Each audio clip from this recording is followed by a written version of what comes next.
been just kind of watching the world and seeing what develops, what transpires.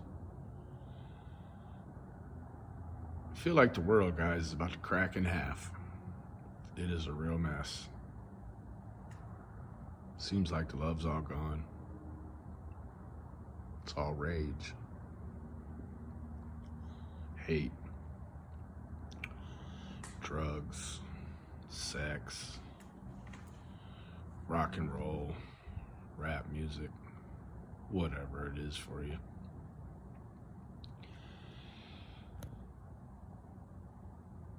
Been following the George Floyd case, and Miss Courteney Ross, she sat the stand today, and I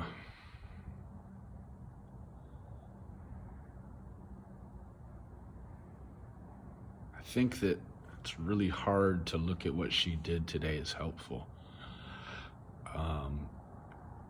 The very main tactic that's going to be used against Mr. Floyd is going to be character assassination, whether it be the assassination of him via his past,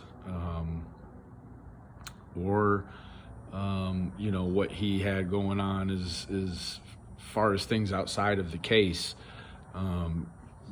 Miss Ross just kind of fell for the trap. In my opinion, I feel like they allowed her to kind of ramble on, and they didn't keep her poignant and factual and to the point.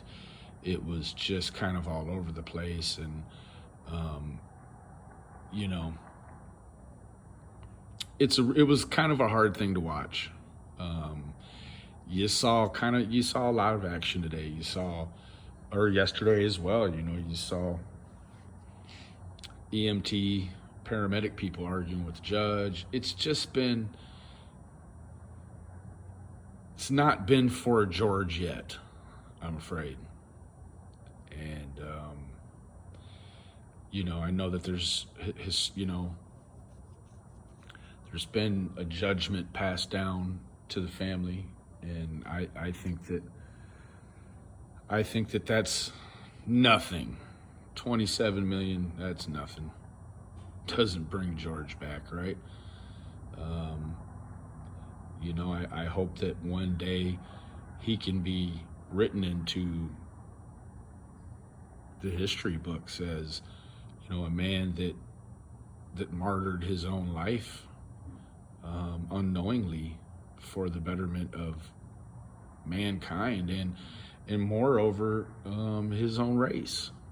Maybe we have a George Floyd bill or George Floyd legislation, and it'd be the spark that ignites an inferno that's all about change.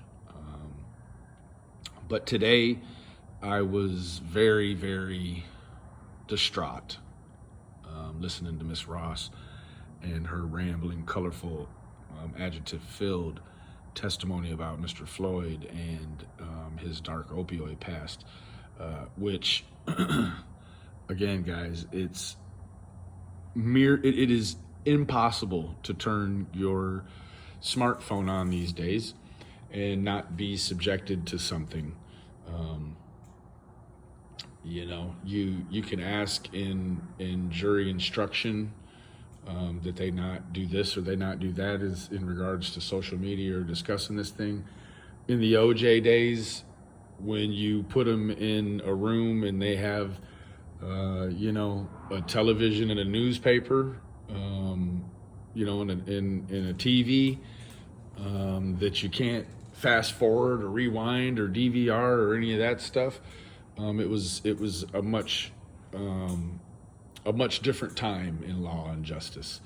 Nowadays, to sequester jury, what does that even mean? You have no idea. They've got 2 phones, a laptop, tablet, You know, they're FaceTiming with John, Q, Sally, and them. You know, I mean, it's you don't even know. So I start to feel like the advance in technology is the destruction of justice, because it's an amazing thing. Remember, guys, the absence of evidence is not the evidence of absence. It's my take on the George Floyd case today, guys. Thank you very much. God bless.